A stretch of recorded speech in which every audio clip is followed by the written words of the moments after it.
What's up, all my YouTubers and Facebook friends and family?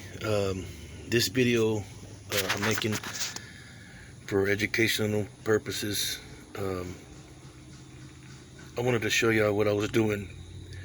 I'm working on this Nissan, the 2002 Nissan Frontier XC with the 3.3 V6 motor. The customer was complaining about it was leaking, and we both had assumed that it was leaking from there, the seal.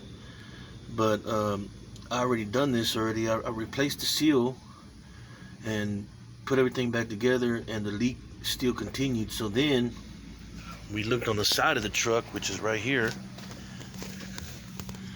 and we noticed that it was leaking right there in that little area.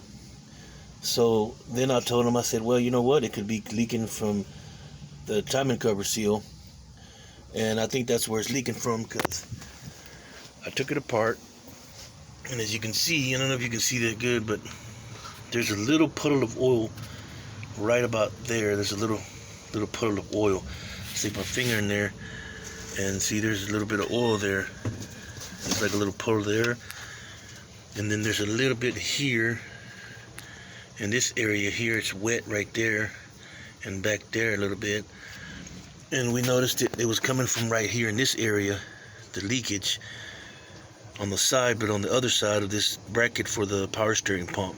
So what I'm going to do is I'm going to recommend this guy that we replace the seals, or gaskets, or whatever you want to call them.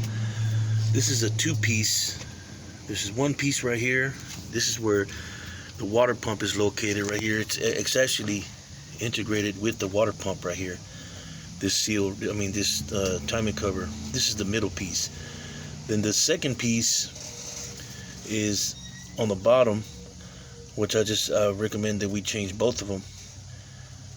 But also I noticed that way in the back by the transmission, where the transmission housing bolts onto the motor, that it's leaking on the bottom, and I'm going to assume that it's the oil pan, or it could possibly be the rear main seal in the back of the transmission, or the main seal, the rear main seal on the motor, on the crankshaft in the back.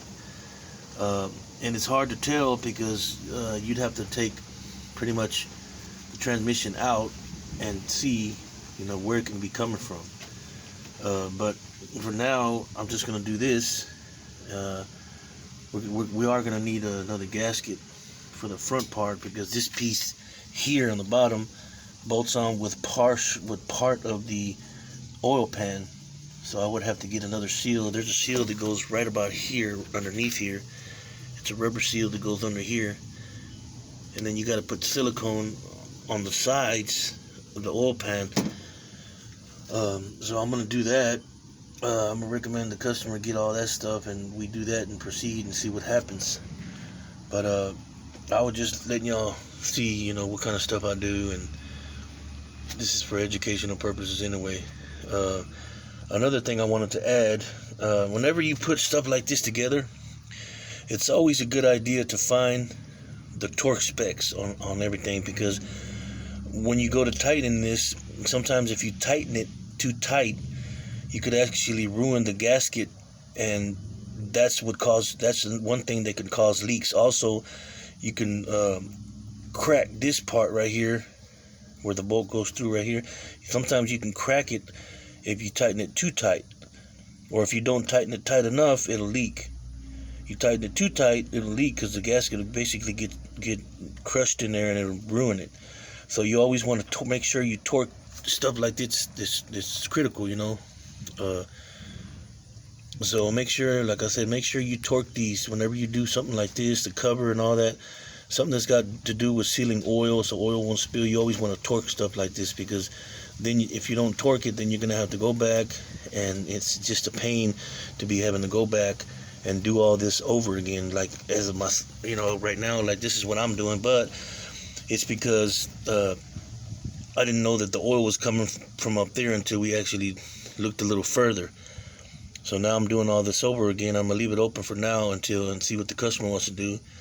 But if you ever need any work done or any diagnosing, uh, just hit me up on Facebook, or my number is 979-398-4511 for your automotive concerns or needs. Just hit me up.